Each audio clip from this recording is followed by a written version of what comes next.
today is the first lecture on this course, and I have to introduce you or to remind you some mathematical foundations that we are going to use throughout this course, since I decided to make it less wordy, I would say, and more reached with numbers, because finance is about numbers and risk management is even more about numbers. So we are going to discuss with you some models that are used to quantify risks in finance, and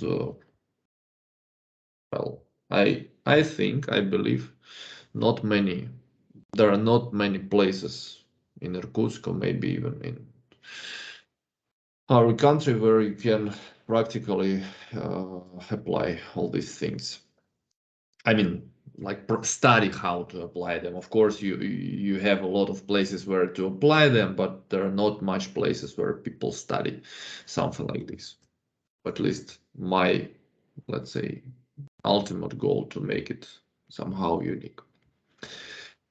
Well, let's talk about the intro. So let me remind about myself, and my current position is data analyst at IT company Tagis, located in Moscow. In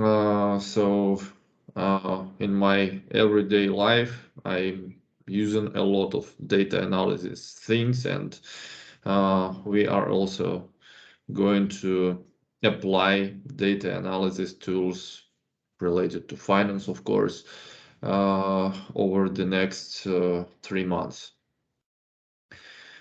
So, related to our course, I hold PhD in finance, a master degree in economics from Prague, and also related to this course, recently this spring I obtained the first kind of level of this international exam, financial risk management. So those of you who are from accounting, you have probably heard something about CFA exam, Chartered Financial Analyst, or something like ACCA. So financial risk management is the same degree, but in financial risk sphere. So hope that I made you believe that I am suitable person to conduct this course.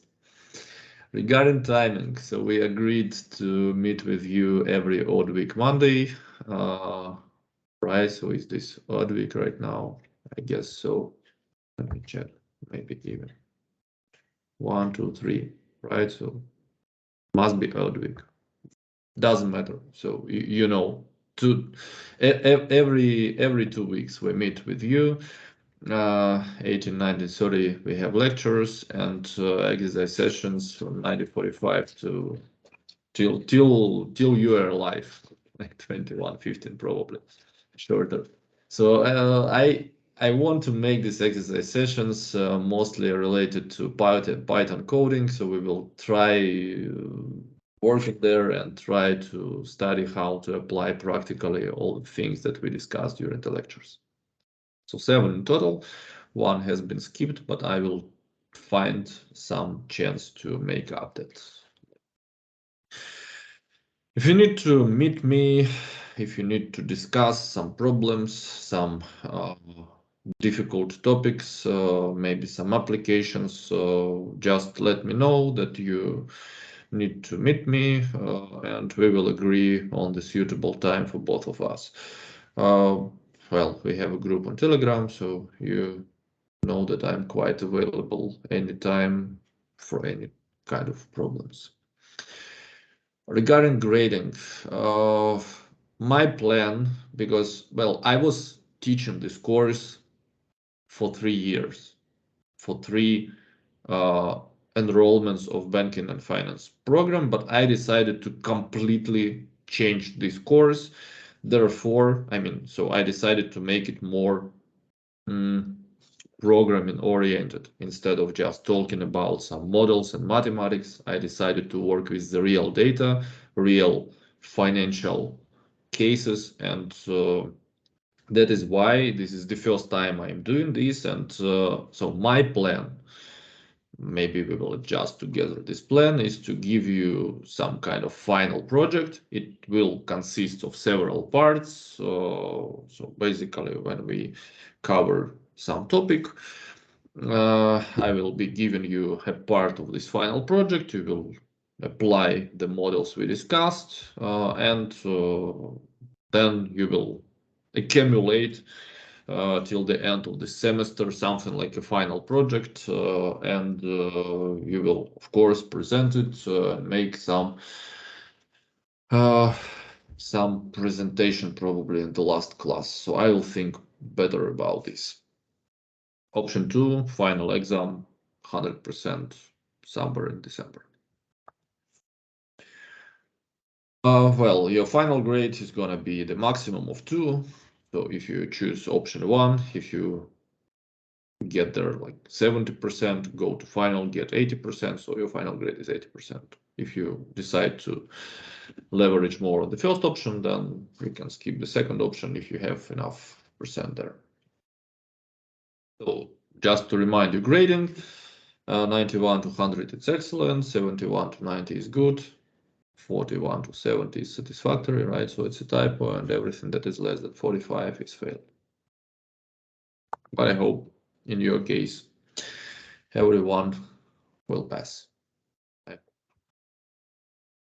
Regarding the literature, the theoretical foundation of what we are gonna do, like models, meaning things, and so on, are so mostly I will use this book, Risk Management and Financial Institutions by John Hull. The last edition is number 4, I guess. So I will share with you the demo version of this book, and you will have a chance to work with that. Regarding Python, there is a nice book by Yves Hilpisch, Python for Finance. He published something like 5 different books with different applications of Python to finance to different spheres. And this is pretty concise book. If you're a beginner there, you will be able to go through it. Again, I will share with you the demo version of this book, and you can use it to even apply maybe even more advanced things that we will be using in our exercise sessions. And occasional readings, if there is something interesting used in some individual topic, because of course one book is not able to cover everything. I will also share with you that. So at the moment, I see the main goal of this course is to introduce you to the most popular models used to evaluate and quantify financial risks.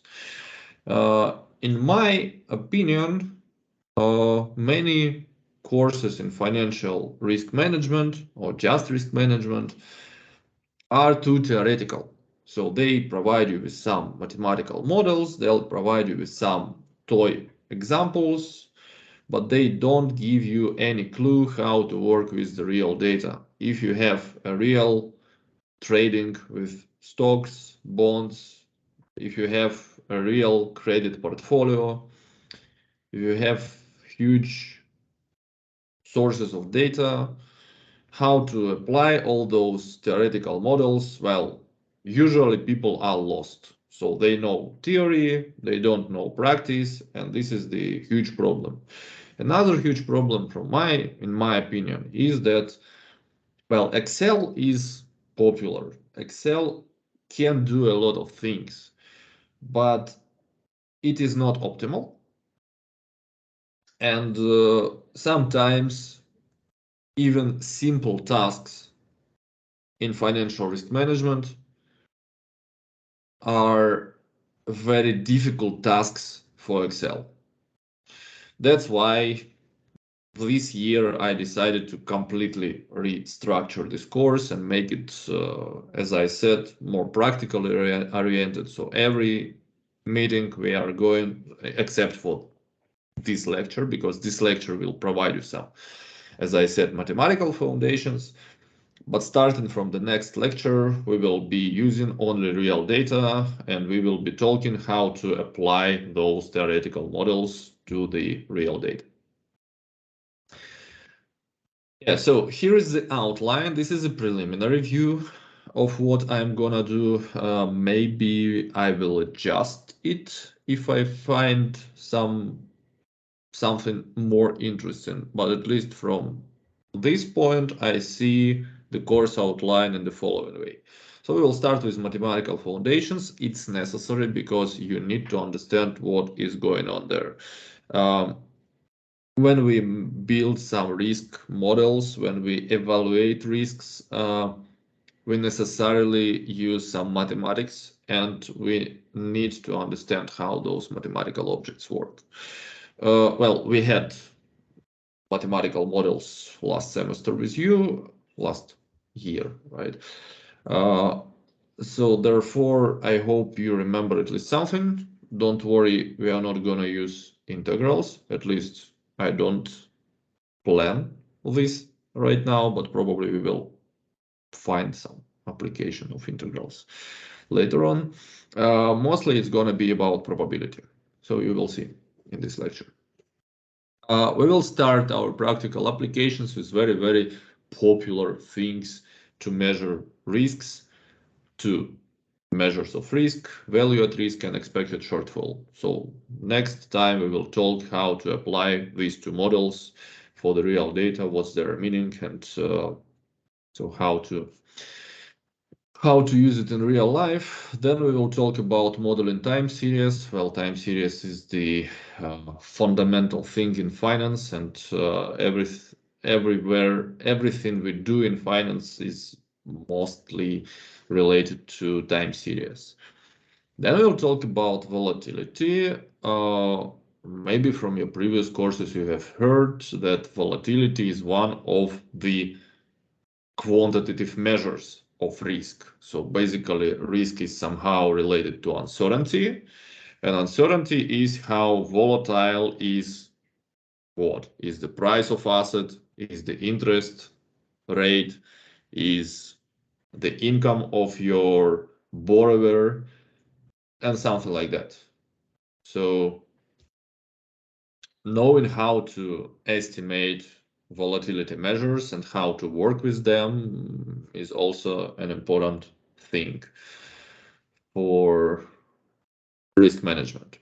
Then I would like to go through the very popular method of stress testing. Many banks apply this, many financial institutions apply this, and we need to understand the procedure of stress testing. Interest rate risk. So I hope you see familiar terms, duration and convexity. We spoke last time in mathematical models about duration and convexity from mathematical perspective. What's that? Why do we want this? And so on.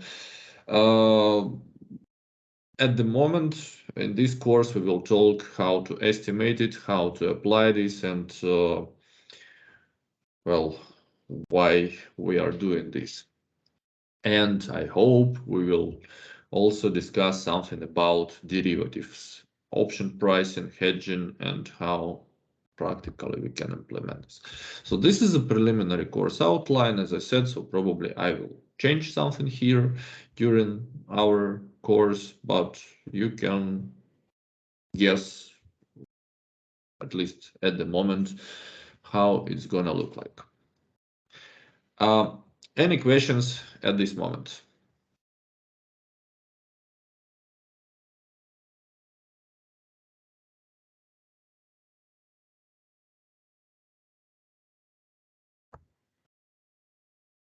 Hope you are somehow motivated and you are not too much afraid with all these things. Don't worry.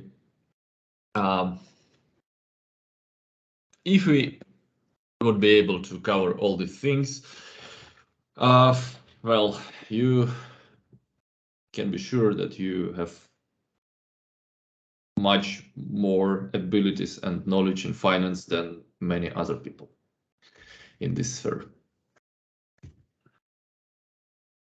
So, Oh, what?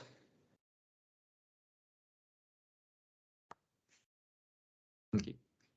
So, let's start. There are three large uh, spheres, let's say, topics that we need to discuss before we move into the practical things of financial risk management and financial modeling. So you can see random variables, expected values, and time series.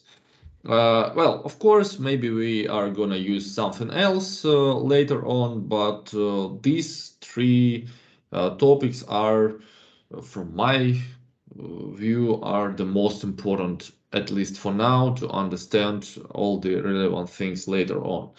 Of course, it would be nice if we discuss something about statistics, mathematical statistics, and estimation of models, but I hope that we will try covering this occasionally during our next classes because it's too broad field to cover just in one lecture. And if you need some additional support, some additional information in these topics, because I'm gonna give you only, let's say, the most important points from them. So all the courses are available on my channel, probability, mathematical statistics, and in the middle of this semester, we are gonna also do time series econometrics with my students from technical universities. So all the formal things are gonna be also covered there. Mm. Okay, random variables. Why we are talking about random variables? Uh, because once we uh, start thinking about, so first of all, let me go back slightly and let me motivate why we are talking about all these things, random variables, expected values, time series, and so on. I hope you remember from the previous subjects you studied that finance is heavily connected to the future. You make investments now and you expect some cash flow in the future. And future is always uncertain. It has some degree of uncertainty. When you work with the bank deposit, the degree of uncertainty is low. You can predict what's going to be your return, but there are other sources of risk, like potential bankruptcy of this bank. Maybe the probability is very small. You see that I'm using the term of probability, and so probability is related to random variables, as you can guess. Uh, Once we are working with something more advanced, like stocks or bonds, the sources of uncertainty become uh, the list of these sources becomes larger. In the case of bonds, there is something which is called term structure of interest rates. So well, potentially you know how much is going to be your return because usually there is a fixed coupon for the bond, but you don't know how the market interest rates are going to be changing. And if you need to reinvest in 1 year, maybe, or in 2 years, you don't know what's going to be your future opportunity and that future interest rate. That's another source of uncertainty. And again, we are talking about future. In the case of stock, the uncertainty is even higher because prices of stocks are changing every second.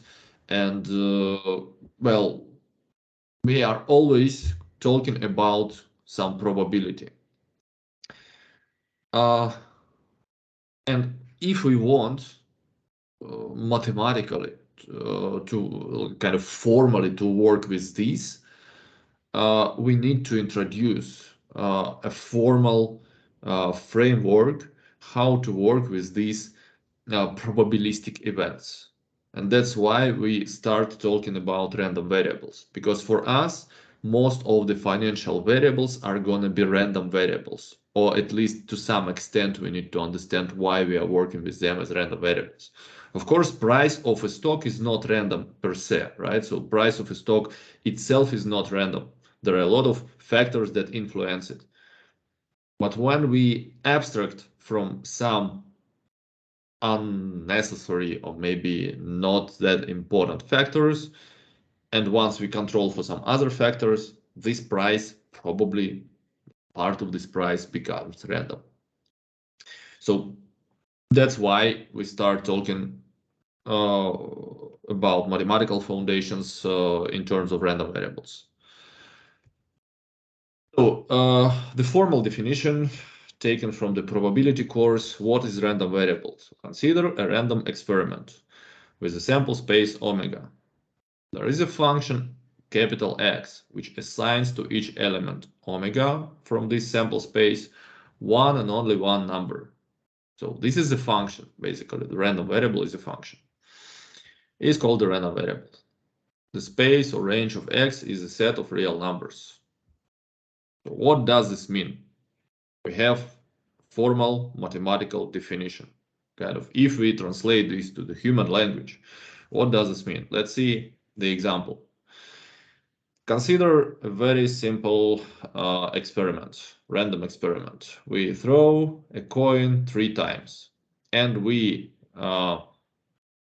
record the sequence of heads and tails. These 8 outcomes are the only outcomes that this experiment can produce. So this is omega. So we need to list all possible outcomes of our random experiment. So we can get 3 heads, we can have 2 heads, 1 tail, 1 head, 2 tails, and so on. All the possible combinations of these 3 outcomes. This is an experiment. This is some action. We make some action. This action finishes with some outcome, and we list the whole we list all the outcomes, and this is a sample space.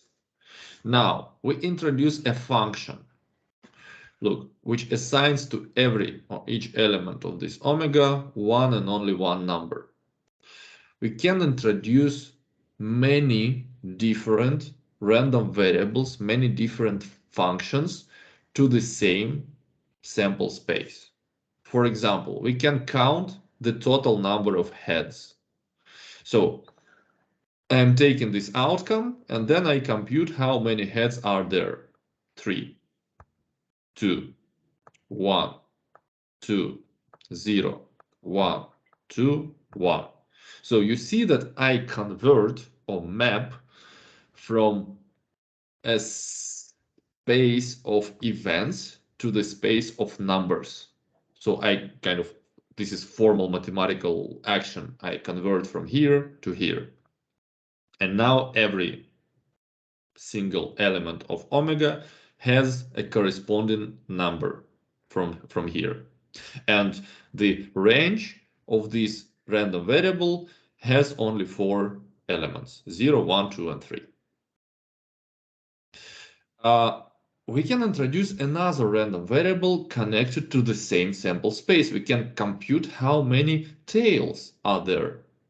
And again, we have 0, 1, 2, 1, 3, 2, 1, 2. So the only 4 unique or distinct outcomes. And to every outcome here, we attach one of these 4 numbers.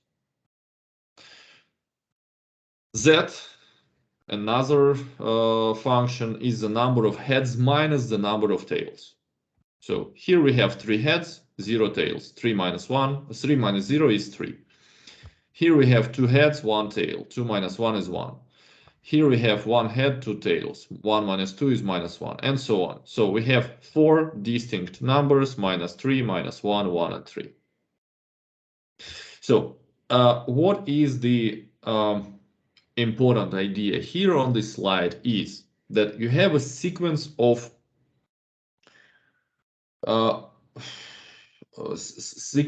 phenomena, let's say.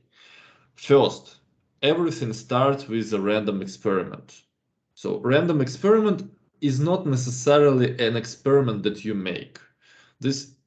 So sometimes you can think of actions of people as something like a random experiment. Like if you are looking what's going on the stock exchange, you can treat this as kind of random experiment. Why? Because there are a lot of people interacting somehow. They are making some decisions, and then these decisions lead to some outcomes. So these outcomes are may be represented in the form of their trading orders. Like I want to buy stock at this price, I want to sell the stock at this price. There are matching between buyers and sellers and so on. All these mechanism can be treated as kind of a random experiment which produces some outcomes, like here. Now, every outcome on the next step is translated to some number. And we can define these numbers in many different ways. Here we have 3 examples.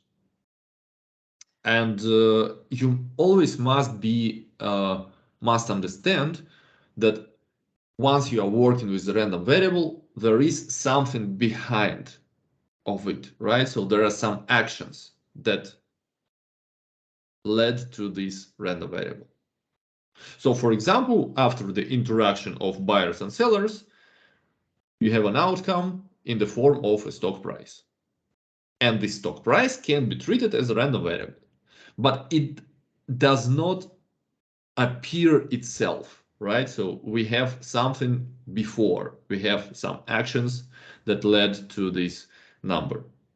We also can formulate a random number differently, because after the actions of buyers and sellers, we can, for example, compute how many transactions occurred during a day. Or we can compute what was the volume of trade during a day. And you see that everything is based on the same experiment. Stock price, the number of transactions, the volume of transactions, how many people, kind of distinct traders, participated in trades during the day, and so on. From the same experiment, we can produce a lot of different numbers, and all of those numbers for us are random variables. Okay, enough for this. I hope that everything is understood. So now we have 2 different forms of random variables, or types of random variables. One type is a discrete random variable. So this is a random variable that can take on only finite or countably infinite number of values. So what does this mean? So we had this example of discrete random variable on the previous slide. Total number of heads when a coin is thrown 3 times. Look, we have 4 distinct values that this random variable can take on. No more. Number of tosses until the heads turn up. Look, this is something different because I want to compute how many tosses I need to make until a head turns up. I can toss a coin and the heads turn up immediately. So in this case, it's going to be 0. I can toss a coin 1 time, that's tails, and then the second time it's heads. So 1, 2, 3, I don't know when I will stop. Maybe 100 if I'm very lucky. I will have 99 tails and the 100th is gonna be head, right? So this is countably infinite number of values, which means that I can count them in principle 0, 1, 2, 3, 4, 5, 10, 50 and so on, but I don't know where this sequence stops.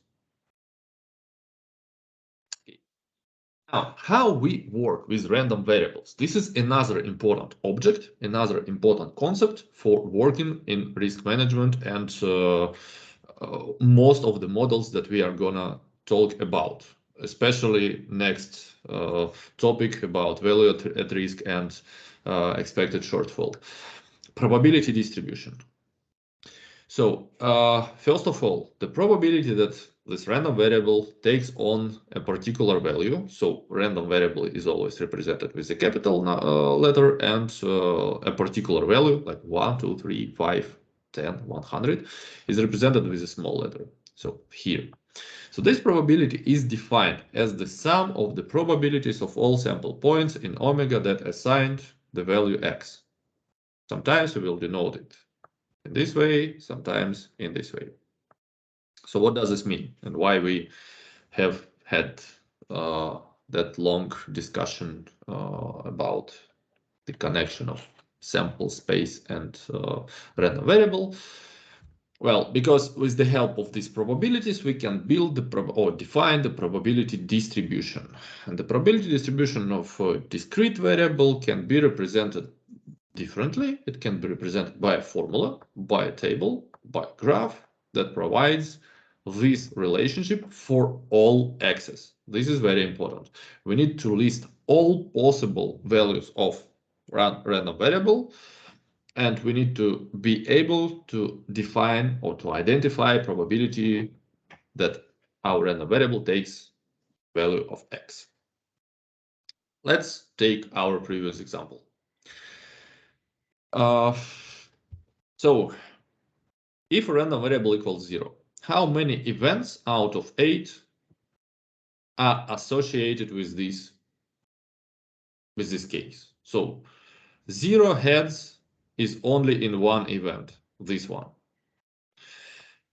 Total, we have 8 events. So probability, if every outcome is equally likely, then the probability to observe exactly this event, which means that probability that x equals 0, is going to be 1 over 8. Okay. X equals 1. So 1 heads is here, here, and here. So we have 3 out of 8 outcomes where number of heads is 1. So probability is 3 over 8. Same with 2, and x equals 3 in one case out of 8. So we built a table that defines a probability distribution for our random variable x. So for every value that x can take on, we must define a probability. And this is done looking at the sample space. So please be careful with this, because in many cases, people with kind of non-financial, non-mathematical thinking, they behave in the following way.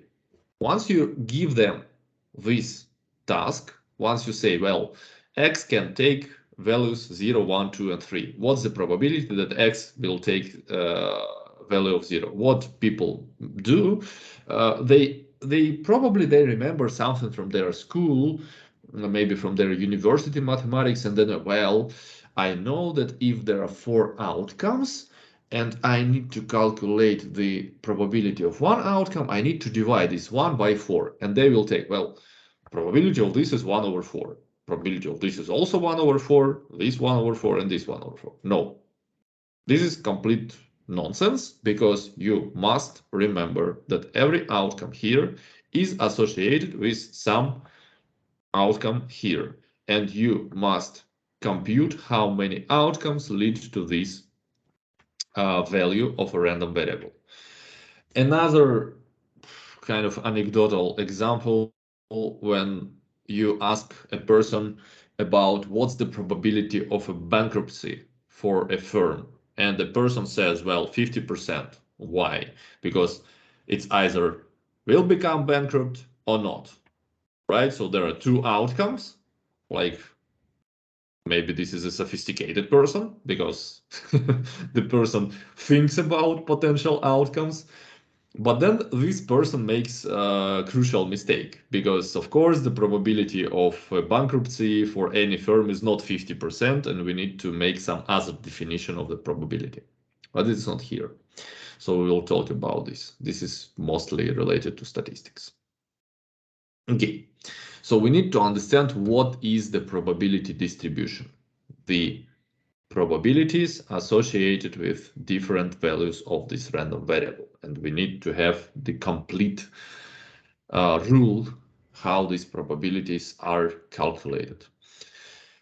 And what we have seen on the previous slide in the table is called probability mass function. So the probability mass function is exactly the full list of probabilities that our random variable takes particular values in the domain of this random variable. It must satisfy two properties, and we have discussed this during our mathematical models course. First of all, every single probability must be non-negative, greater or equal than 0, and less than 1. This is the first thing. The second thing, that the sum of all these probabilities must be equal to 1. This comes from the probability axioms. We are not talking about them. If you are interested, you can watch probability course. For example, probability mass function in our case is this. Probability equals 1 over 8 for x equals 0, 3 over 8 for x equals 1, 3 over 8 for x equals 2, and 1 over 8 for x equals 3. Graphically, we can represent it as this histogram 0, 1, 2, 3.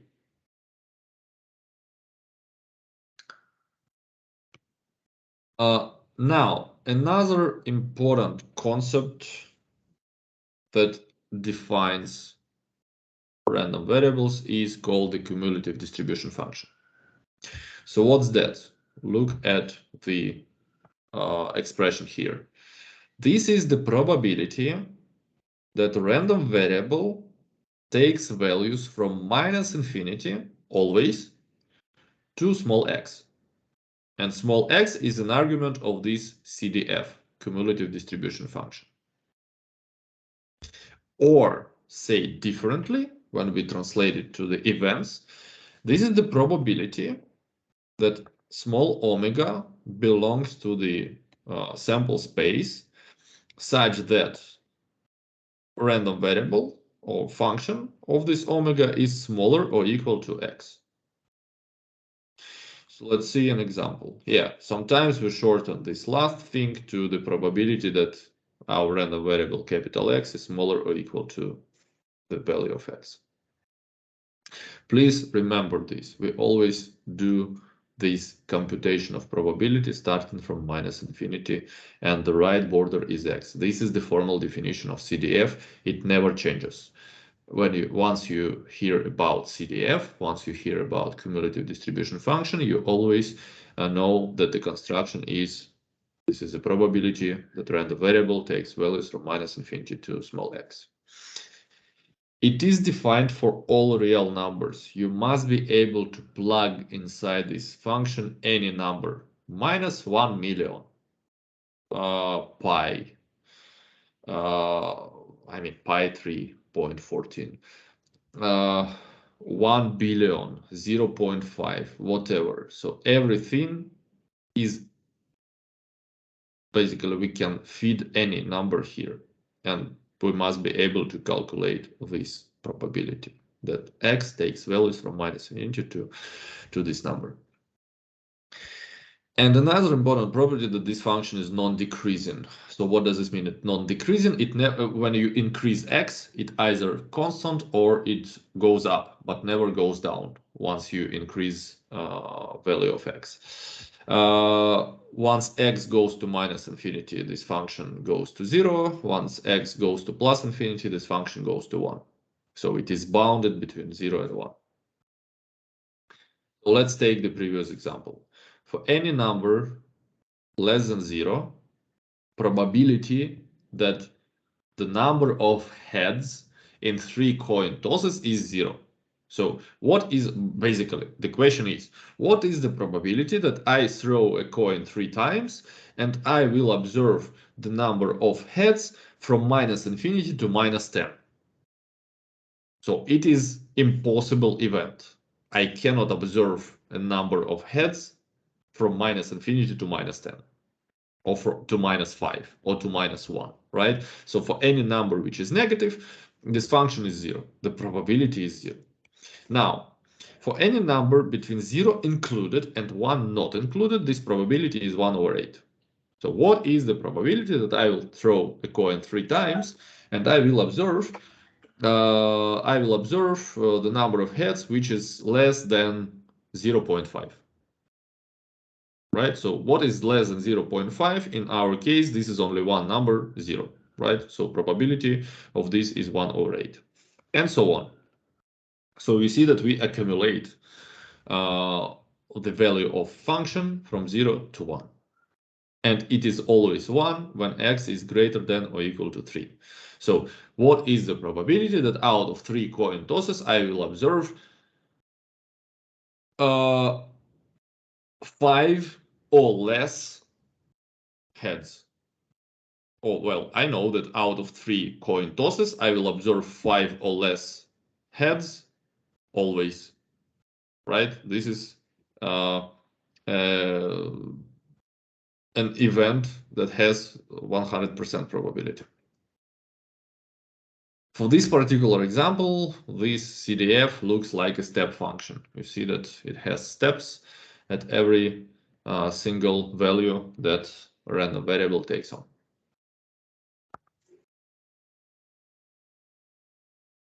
Are there any questions at this moment?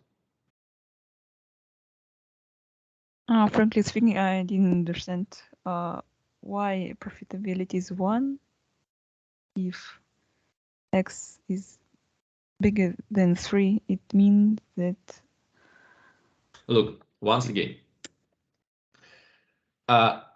you understand the experiment. I throw a coin 3 times. Yes. Now, let's go back here. My question is, what is the probability that in 3 coin tosses, I will observe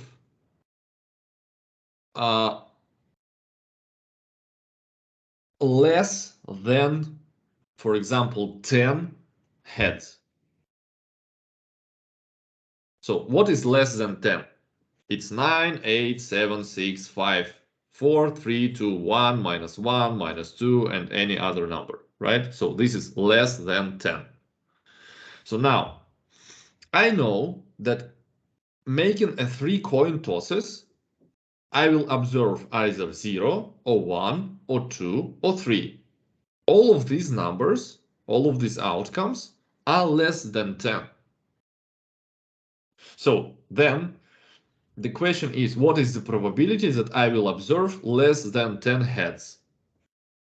It's 1, isn't it?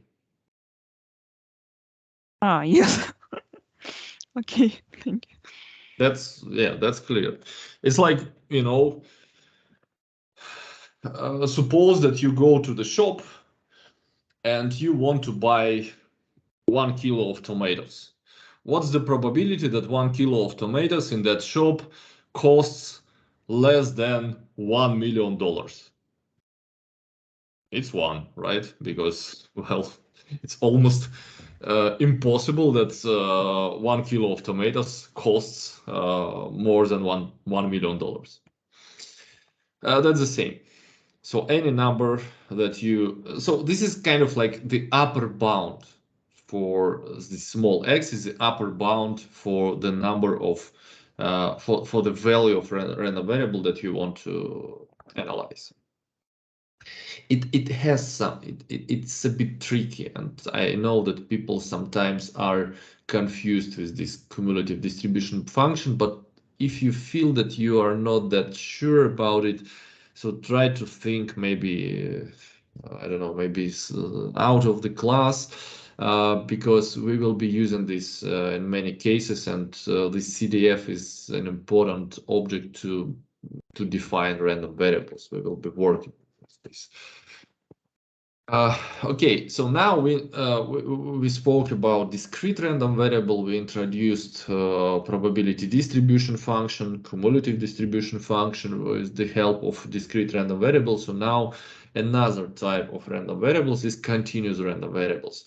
And that's what actually is interesting to us, because once we are doing finance, in most of the cases, finance is concerned with the continuous random variables.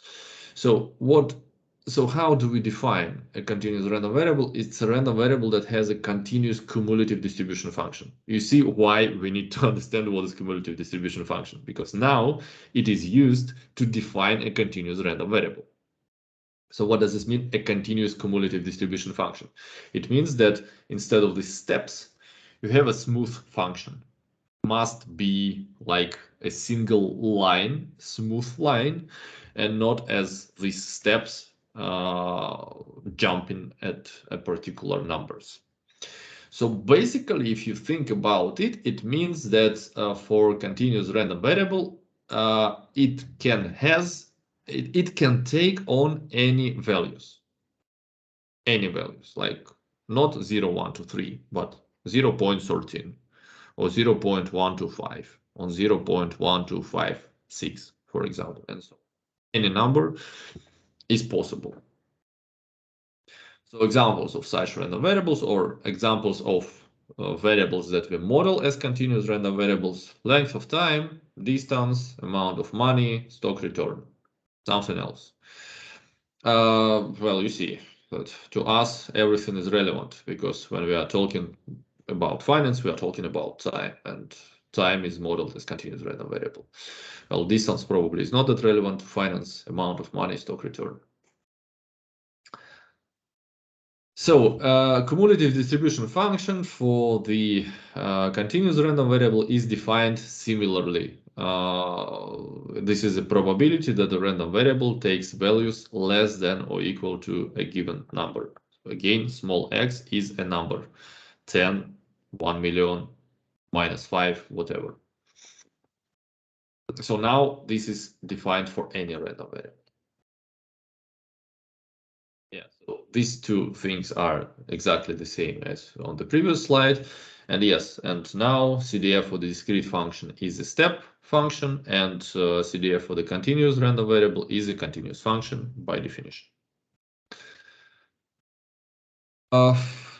And there is an important concept connected or related to the cumulative distribution function, which is called quantile. So basically, the practical financial application of a quantile is the value at risk that we are gonna discuss next lecture. So what is a quantile? If you have a random variable, any random variable, and if you have a number from 0 to 1, so number p, then we define the pth quantile of this random variable, and we denote it as x tilde p, as such value p. So look, I give p, so I define p, and I want to find such x that gives me this equality. So my CDF evaluated at this x tilde at the quantile must be equal to the probability. So basically, for example, yeah, this is just an example of a random variable, and this is the CDF for a particular random variable, just some function. If you want to find, for example, 0.3, 0.5, 0.75 quantiles, what should we do? We should look at this definition. We want to find such value of x that makes CDF equal to the level of p. Look, if you know that our CDF looks like this, equals to p, we can derive that x tilde equals to the square root of p. Now we plug inside every level of p, 0.3, 0.5, 0.75, and we compute these quantiles. So what do these numbers mean? For example, if we have a random variable that is distributed according to this rule, this is just an example, some, let's say, generic example. it is not related to finance. It's just to show you how it works. And if this random variable has this distribution, I know that there is 30% probability or 0.3 probability that my variable will not exceed 0.55. Will not exceed or will be less than or equal to 0.55, because that's what we are talking about. I know that with probability 0.5, my variable will not exceed 0.707. This one. I know with the probability 0.75, my random variable will not exceed this number. So let's think about potential financial application of it, and kind of to introduce you somehow to value at risk. What we can be interested in asking a question with, let's say, 95% probability, something will not exceed a given level. For example, we want to know the maximum potential loss from our investments. So many people are afraid to invest in stocks. Why? Because they are afraid that they will lose a lot of money. So if I would say to these people, well, with 99% probability, you will not lose more than 1,000 rubles, investing like 10,000, for example. Well, I guess these people will be more kind of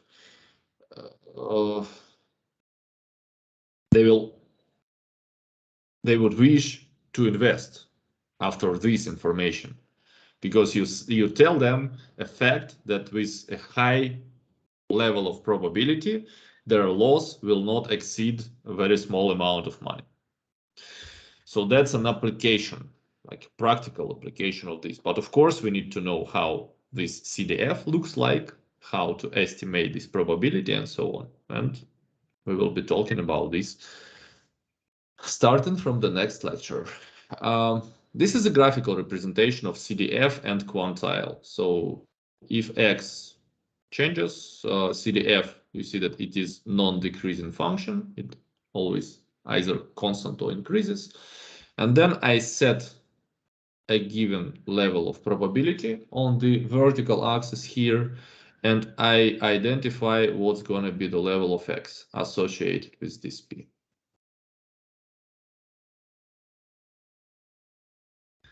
There are special cases of quantiles.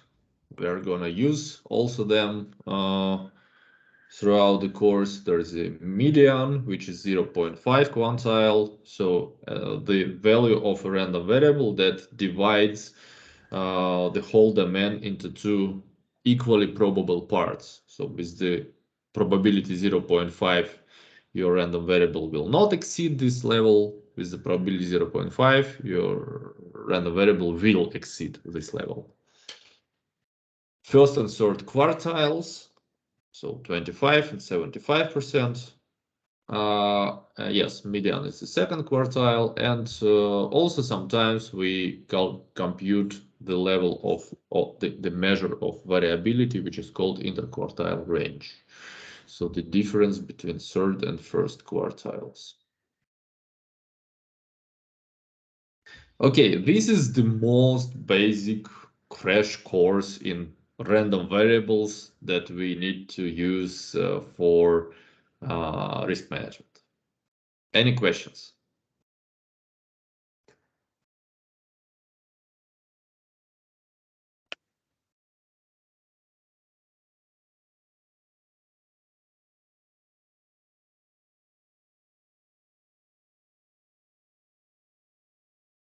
No questions. Well, let's move on. Expected values. Expected values are important for us, so you may suggest that since we are talking about future, we are talking about some expectations. translate into the human language, let's say. Again, we will introduce the concept of expected value separately for discrete random variable and for continuous random variable, but the idea is very similar. If we have a random variable, discrete random variable, and we have a probability mass function, so we know the probabilities associated with every possible value of x, then we define expected value of x in the following way. So this is the weighted average of x, right? So I take every single value that my random variable can take on. I multiply it by the probability that my random variable will take this number, and I sum over the results.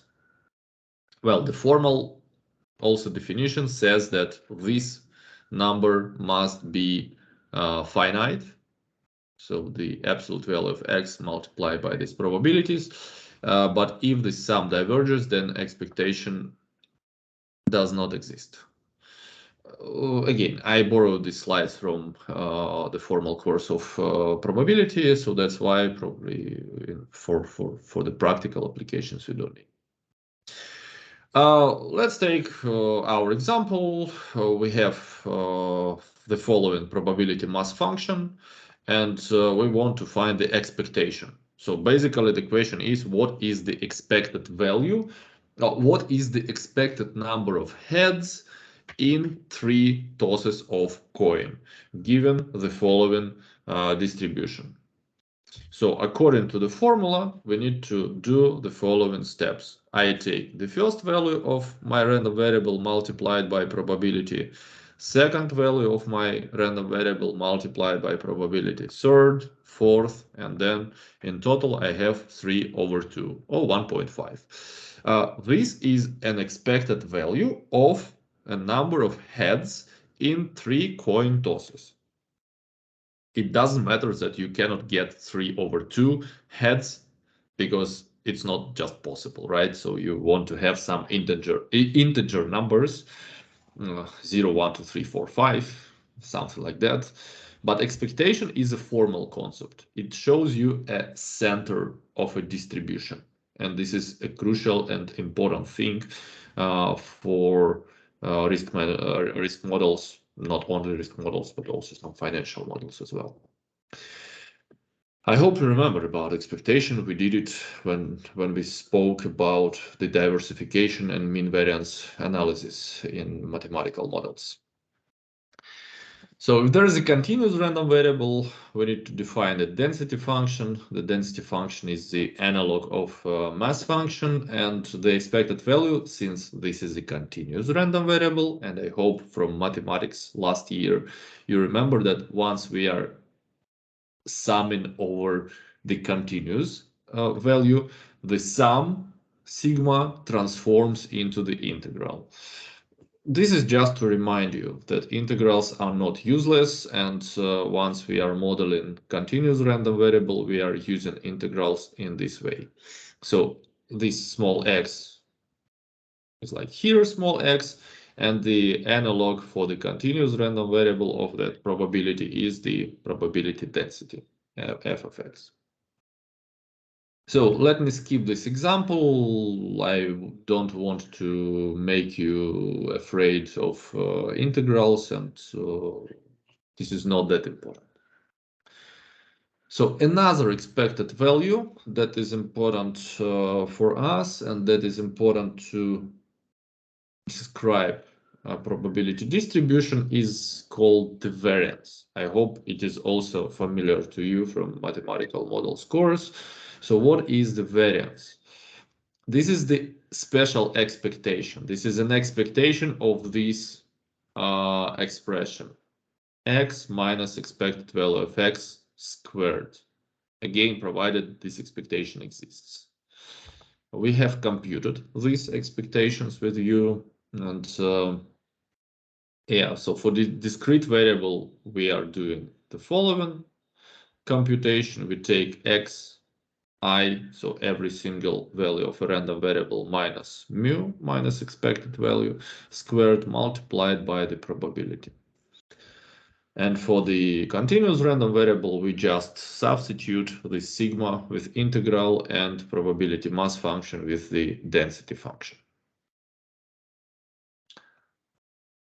Standard deviation. We will be using this a lot, so it's a square root of variance. Yeah. So we will probably use two types of notation. In most of the cases, expected value is denoted as e of x or as mu. So don't be confused. If you see mu, it is very possible that we are talking about expected value. If you see sigma, we are talking about standard deviation. If you see sigma squared, then we are talking about variance. The same example.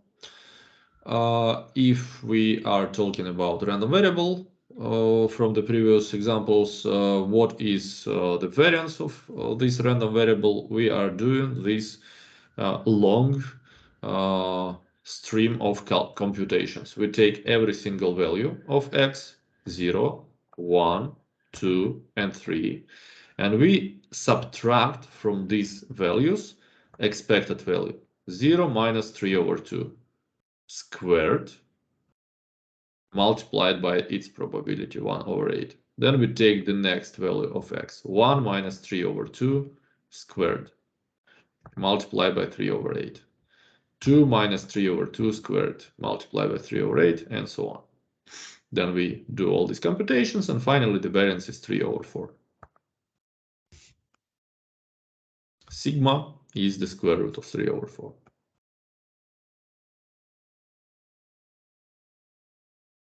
Yeah, let me skip continuous variable, doesn't matter. So what is the most important? The most important is to understand that there is a formal way how you compute this expected value and variance. How do we make this computation? And yes, once you know how we do this, that's nice. And the last topic that is new, because probability we have covered to some extent last year, but time series we didn't do anything with time series. Yeah, so let's talk about it. So time series data is the data which collected on the same observational unit at multiple time periods. There is also some theoretical framework of time series and practical framework, so we are going to merge them somehow. So for example, aggregate consumption and GDP for a country. For a given country, 20 years of quarterly observations gives you 80 observations. So you are taking one observational unit. In your case, this is a one country, and you observe for the same country over the long time period one particular variable, for example, aggregate consumption or gross domestic product. And you make quarterly steps. Another example is the exchange rate for the pair of Chinese yuan to US dollar to ruble, euro to ruble, whatever. So you can collect, for example, daily data for 1 year, 365 observations. Again, you see that there is the same observational unit, which is in this case the pair of currencies. And you observe a variable associated with this pair, which is the exchange rate daily, and you build a series of these observations consists of 365, but maybe less, right? Because it's not 365. Technically, there is something like 280, maybe less, because we have holidays, weekends, and because of these pairs are not defined, right? So technically it's not 365. Something like cigarette consumption per capita for a country. So how many cigarettes an average person smokes for a given country, and so on.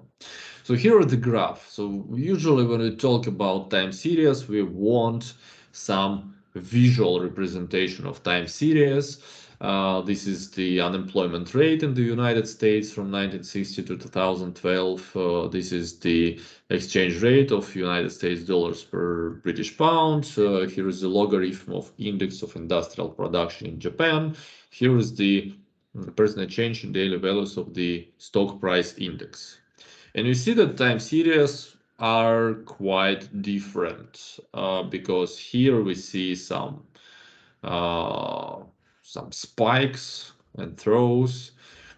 Here we have more or less similar, but not. You see, the nature of this series is somehow different from the first one. Here we have more or less smooth dynamics, and here we have kind of something like a noise, right? In this series. So the nature of time series is quite different, and please keep in mind that probably if the nature of series is different, we must work with this time series also differently. From what we have just discussed, I guess you understand that every time everything that we are using in finance can be represented as time series. Stock prices, the dynamics of interest rates. If you want to analyze the financial performance of a company, we look into the series of financial indicators like revenue, or maybe profits, or maybe fixed asset value, something like this. So we are always introducing time dimension when we work with financial variables. So that's why understanding the concept of time series is very important, and we will be doing this a lot. Formally, so I didn't include this on slides, but formally you have to think about time series as the stream of random variables or a sequence of random variables. So just to make a link with the previous material. So every moment of time, this particular variable is a random variable to you to some extent. Like think about stock price. Every day you wake up, you don't know what is going to be the stock price of a particular company. Gazprom, Rosneft, Sberbank, whatever. So this is the stream or sequence of random variables. Sometimes it is called stochastic sequence. So it's not just one random variable. It is a random variable that moves over time. And for this random variable, we can apply all the things that we have discussed before. It can have a probability distribution. It can have expected values. It can have quantiles. It can have variance and all the related things. And now, why do we want to use time series? So in risk management, most of the cases we want to produce some forecasts, and we want to, with this forecast, we also want to measure some degree of uncertainty behind this forecast. So I expect that next year stock price is going to be 100 rubles. With 95% probability, the stock price is going to be bounded in the interval between 50 and 150. So this is the way what we want to do. It's not just some guess, some expert opinion or something like this. This is the formally correct and, let's say, fundamentally explained result with not only a single number. Single number is always bad. It's not like, well, I expect the price of 100. No, you say I expect a price of 100 and associated uncertainty with this. Associated uncertainty is from 50 to 150, for example. That's the correct approach from the perspective of risk management. That's why we want to work with time series, because time series is a very powerful concept to build some forecasts and to evaluate the uncertainty associated with these forecasts. What will the rate of inflation be next year? What will the stock price be the next year? Right? So that's about forecasts. Less often, but also in risk management, this is important concept to estimate dynamic causal effects. If, for example, if the central bank does something, increases the interest rate now, what will be the effect on the rates of inflation and unemployment in 3 months, in 12 months? Or if, related to finance, if the company increases dividend payout ratio, what will be the effect on the stock price in 1 week, 1 month, and so on? You see that these two questions are different, because here we don't care about the factors why stock price is gonna be this next day. I just want to predict that the stock price is gonna be this, and associated uncertainty is this. In the case of causal effects and dynamic causal effects, I'm interested in reasons. If something happens, what outcome I can expect in this case. And for the risk management, this is also important thing. So sometimes you don't have any choice, because many financial variables and economic variables, they just observe over time. They are observed over time, and the nature of these variables is such that we need to work with time series. So time series is related to random variables in a way that this can be thought as the stream of random variables or sequence of random variables. So it's one random variable, but it always somehow changes every particular moment. And now an important thing is to understand the different natures of this series.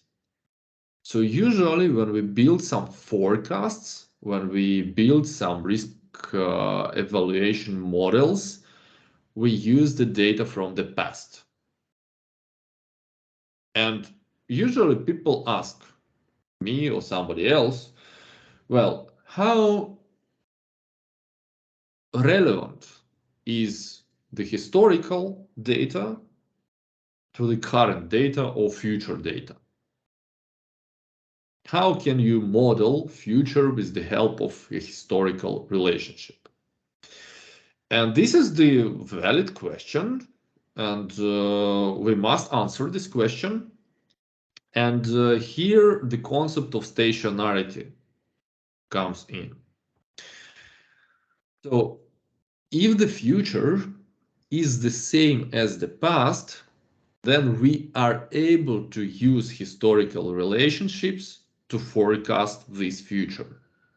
So we must be sure that there is no difference between history, past, and future.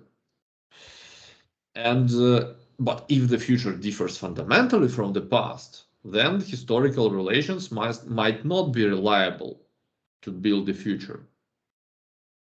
So for example, well, and I hope that we will somehow analyze to what extent the historical relationships on the Russian stock market before February 24 are applicable right now to model the future of future stock prices for the next month. So we will try to understand whether something has changed applied to the particular stocks or not. Well, we know that a lot of things has changed in the economy, but we are particularly interested in forecasting. Well, are we able to use the historical relations from the past to apply to the future? Yes, no, but we need to keep this in mind, that history is not always is the same as the future, and we must be careful about it. And the idea that historical relationships can be generalized to the future is formalized by the concept of stationarity. So formally, I got this idea after I have prepared the slides, so I didn't have a chance to include this into the slides, but let me give you a formal example to understand better this concept of the stationarity. What's that?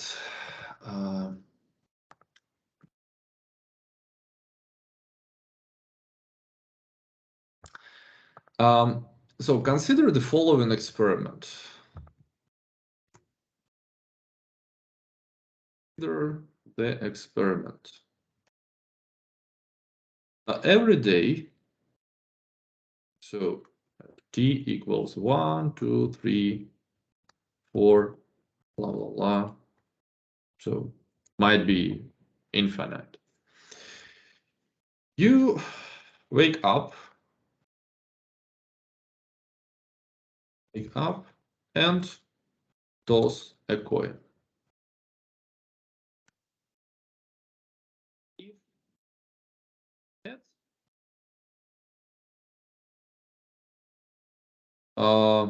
You receive, I don't know, from the government or from somebody else, you receive 100 rubles. If tails turn up, you receive 0 rubles, let's say. Right? So at day 1, what is so basically this is your so x is the is your benefit, let's say, is your profit. Now it's not just x, it must be x with the index t, right? Because every day you have a new profit. Is your profit size at time t. So if heads turn up, you receive xt equals 100.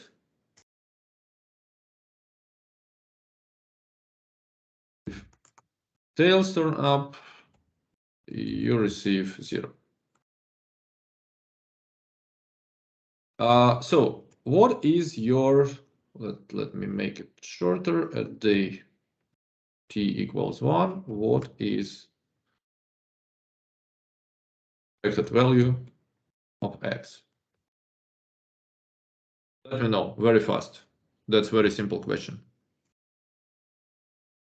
What is the expected value of your profit at the day 1?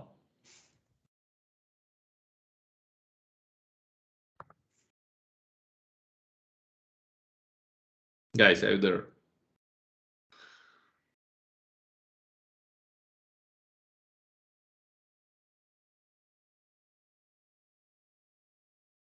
Zero or 100, I don't know. Expected value, come on, please. Expected value. What's the probability? So probability, so now we need to understand the probabilities. So what's the probability that your profit is going to be 100? What's the probability that your profit is 0?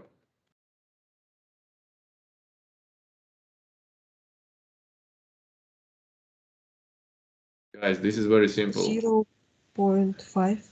0.5 here, 0.5 here. So what should we do in order to compute the expected value? We know two values, we know their probabilities.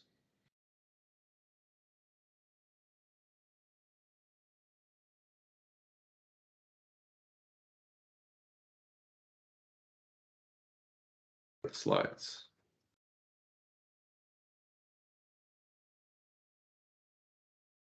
value here, probabilities, values. What are we doing in order to calculate this expected value?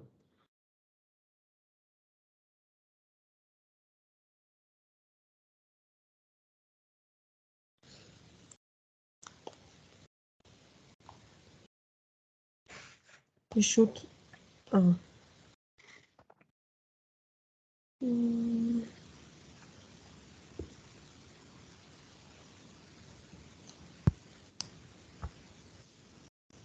Come on, guys, that's very simple. Probability multiplied by the size of your profit. 0.5 times 100, 0.5 times 0. This is very simple. So the result is 50 rubles. So your expected profit is at t equals 1 is 50 rubles. So now, very tricky question. What's gonna be the expected value at expected win at the day 3? Very difficult question. What's going to be your expected profit in the day number 3? On the day number 3? The same. Same. Yes, 50 rubles. And so on.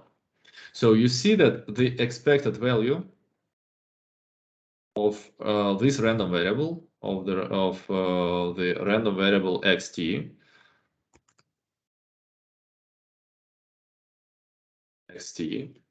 does not depend on t. And if it does not depend on t, we can translate past into the future. You see that every day the distribution of my win, of my profit is the same. It doesn't change over time.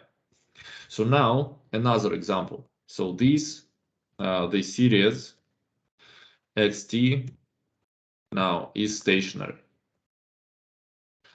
There is more formally correct way how to define stationary time series, but at least for now you need to understand that every day you can expect the same. Now, consider another experiment.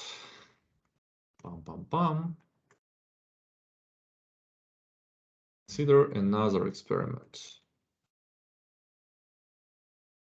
Every day you wake up and toss a coin. X is your profit size at time t, but now if heads turn up, you receive, let's say, 100 plus t rubles. Of 100 plus t is 0.5. If tails turn up, you receive 0 minus t rubles. Let me think. No. Minus 2t, let's say, rubles. So probability of this win is also 0.5. So now the same question, what's going to be expected value of your random variable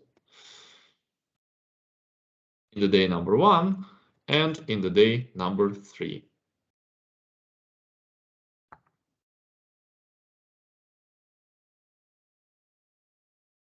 So we do the same procedure, right? So we take 0.5, but now our win depends on t. And t is 1 here, so this is going to be 100 plus 1, so this is 101, right? So this is our win in case of the first outcome. And in the case of the second outcome, that's going to be what? That's going to be 0 minus 2, so that's going to be minus 2. Okay. So what's going to be the result? It's 50.5, so it's 49.5. I guess I'm correct. Here we have the third day, and on the third day, 0.5 is multiplied by 103, plus 0.5 multiplied by minus 6. What's the result? 3 multiplied by 0.5, so 51.5 minus 3, so 48.5. You see that now the expected value changes over time. So this series, the series xt now is not stationary.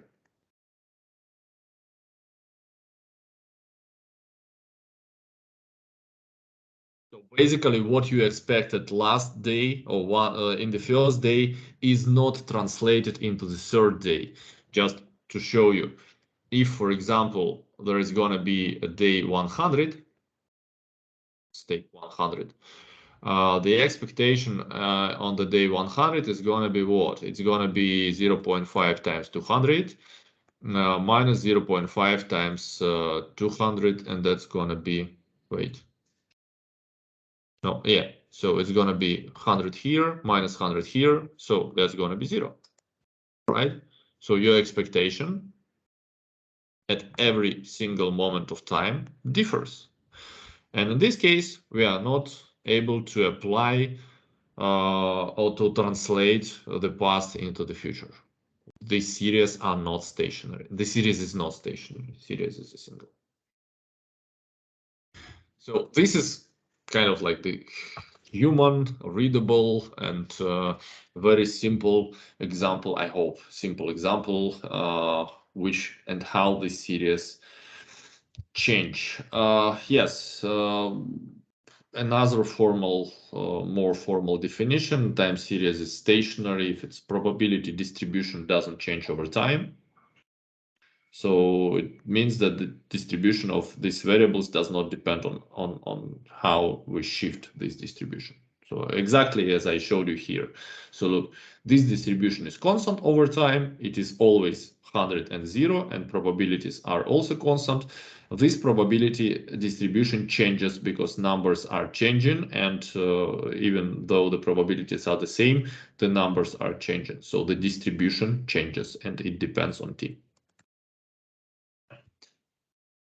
Otherwise, y is not stationary, and for the stationary time series, expected value and variance do not change over time. This is very, how to say, pleasant attribute of series, but it's not a big problem if series are non-stationary, because there are some special ways how we can apply and which models we can apply to the non-stationary series. So basically, when we do some statistical tests, when we build some confidence intervals, some forecasts, they can be unreliable because of non-stationarity.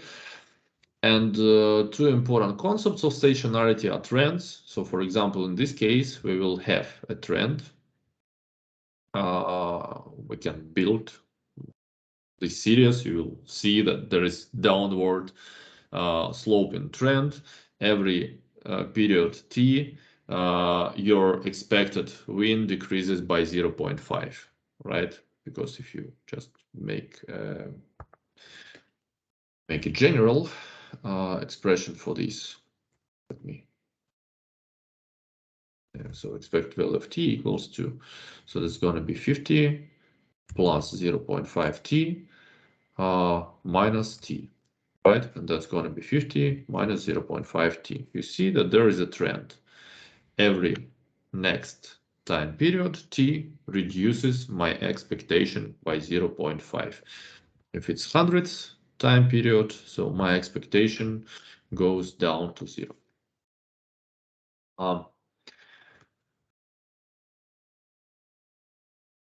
While here, this expected value is the same, right? So here you have always the same number of 50. Yeah, this is about trends. What about breaks? Example of February 24th or something else, like when COVID outbreaks and when some lockdowns happen, when something happens in the economy and changes completely the mechanism how this economy works, you can observe breaks. And because of these breaks, you will not be able to translate past into the future. So, three important fields that are somehow needed to us in the future to work with financial risk management: random variables, expectations, time series. That was very intense lecture. I understand this because we needed to fill into this lecture a lot of things, and probably not all of these things are kind of comprehended on the spot. So please, this is a necessary, the most necessary thing that you have to be sure that you understand how this works. After the lecture, read this once again. If there are some questions, troubles, problems, drop me a message in the group, and I will try to explain you in the most simple way that I am able to do. But this is really a must to understand what will be in the next lectures. Questions?